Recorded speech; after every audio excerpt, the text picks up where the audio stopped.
कामेश्वर सिंह दरभंगा संस्कृत विश्वविद्यालय के कुलपति महोदय के आदेशानुसार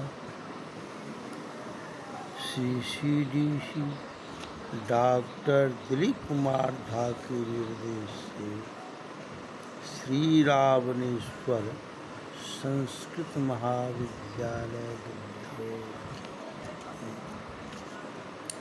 उपशास्त्री के छात्रों के लिए लघु सिद्धांत कौमुदी का प्रयोग, संधि प्रकरण का प्रयोग साधन का के बारे में बता रहे हैं।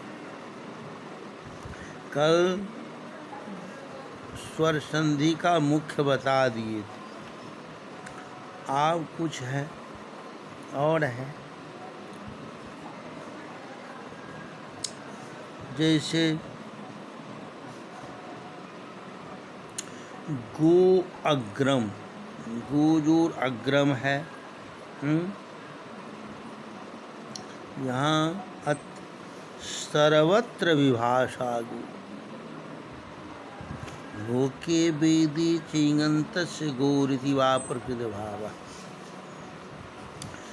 लोक और वेद में इंगंत जी को शब्द उसको नित्य प्रकृत भाव हो,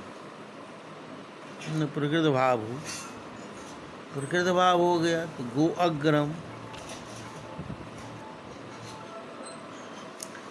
जब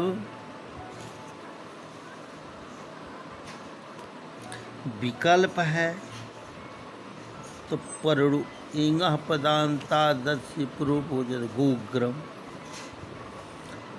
अब है गवाग्रम, गोजूर अग्रम है, यहाँ अवंग स्फोटायनस्य पदांत इंगंत जो गो शब्द उसको अवंग आदि, पदांत इंगंत गो शब्द हुआ गो, उसको हो जाएगा अवंग। अवंग में बजता है गो को संज्ञा में अव, तो गव अग्रम होता है, सवर्ण दीर्घ हो जाएगा तो गवाग्रम।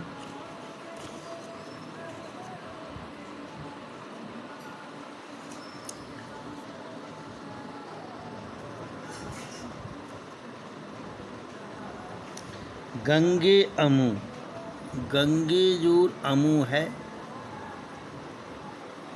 इदु देद द्विवचनम प्रगृह्यम, इदंत उदंत एदंत जो द्विवचन उसको प्रगृह्य संज्ञा होती है। यहाँ एदंत द्विवचन है गंगे में एकार, उसको प्रगृह्य संज्ञा हो जाएगी। तब प्रगृह्य संज्ञा करने के बाद सूत्र है प्लूत प्रगृह्या अचनित्यम, है प्लूत संज्ञक और प्रगृह्य संज्ञक को आज के परे नित्य प्रकृत भाव होता है, प्रकृत भाव हो जाएगा। तो गंगे अमु वैसा ही रह गया। यहाँ आय एचवाय से आय की प्राप्ति थी, उसको बाध करके यही प्रकृत भाव हो जाएगा। तो गंगे अमु, अमी ईशा, अमी जो ईशा है,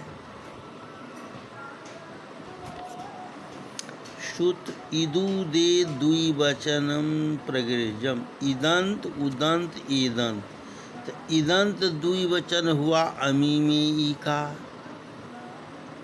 उसको प्रगृह्य संज्ञा हो जाएगी।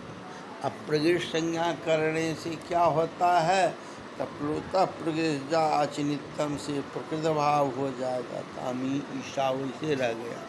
यहाँ सवर्ण दीर्घ की प्राप्ति थी, उसको बाध करके प्रगृह्य संज्ञा करके प्रकृत भाव कर देंगे। अमी ईशा। विष्णु इमौ,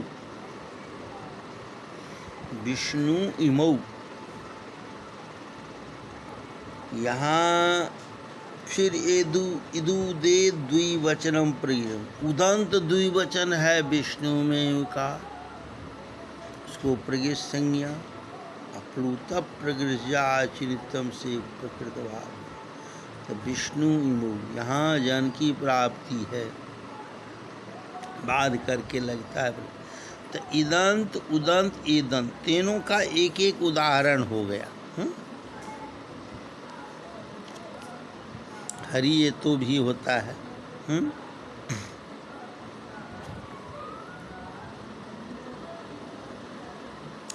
अब है ब्रह्मर्षि। ब्रह्मा जो ऋषि है, यहाँ गुण की प्राप्ति है, उसको बाध करके लगता है ऋतिका है।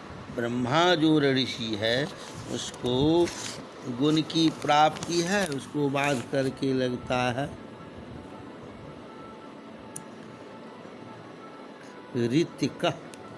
ऋतिका पदांत जो वाक, उसको हरस्वमिचित प्रकृत भाव हो अचके। पदांत अच्छा ब्रह्मा में आकार, उसको हरस्व हो गया, अब प्रकृत भाव भी हो जाएगा। तो ब्रह्म ऋखी, और जब विकल्प है तब तो गुण हो जाएगा, और रपर से रपरत हो जाएगा। तो ब्रह्मर्षि, ब्रह्मा ऋषि से ब्रह्मर्षि हुआ। इस तरह का है। और है कुछ कुछ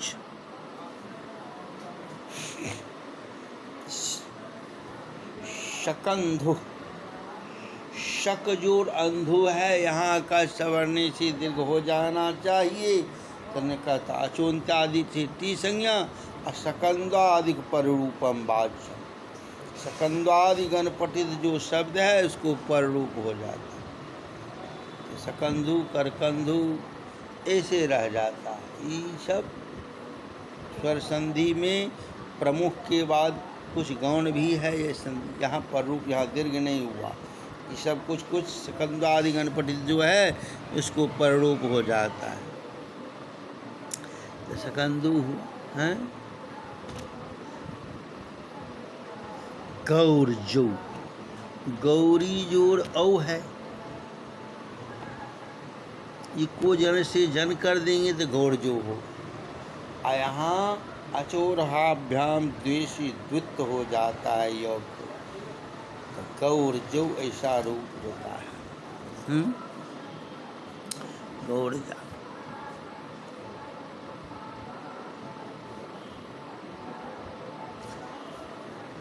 गवेंद्र भी प्रयोग होता है। एक गवेंद्र भी है, गोजोर इंद्र है। इंद्रे च सूत्र इसके लिए, इस प्रयोग के लिए अलग से सूत्र है। इंद्रे च गौरवंशाद इंद्र गवेंद्र, गो शब्द को अवंग आदेश हो इंद्र शब्द के। गो में उकार को अवंग हो जाएगा, इंद्र है ही, तो इंद्र के परे अवंग आदेश होता। अवंग तो है नित, इसलिए नित अनेकाल नित सर्वस्व, अनेकाल से सर्वस्व नित्य, अनेकाल आदेश इत्यादि संपूर्ण को होता है। नित आदेश तो अवंग जो है, इसलिए अंत को होगा। तो गो में उकार को अवंग होता है, अवंग में अव बचता है, तो गव इंद्र होता है, गुण हो जाता है गवेंद्र।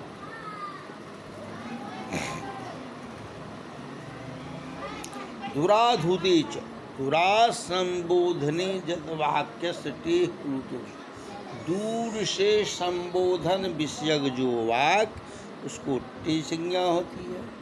असकंदादि पर ऊपर बाजू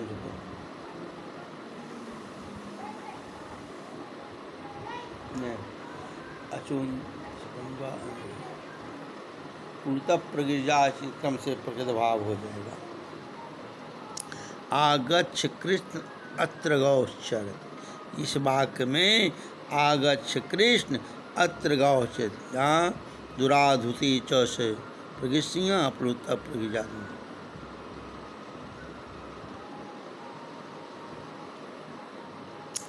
अब कल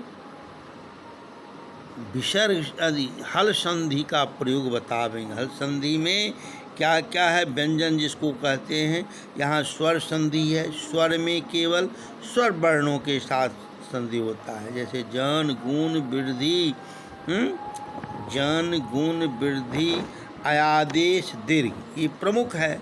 उसके बाद पररूप है, पूर्वरूप है, प्रकृति भाव है, ये सब होता है। अवंग आदेश होता है, हर्ष समुचित प्रकृति भाव होता है। इको सवर्ण साकल है स्वच्छ, पदांत इक को हर्ष समुचित भाव, वहाँ भी आया है। इसलिए और तरह का प्रयोग सब है।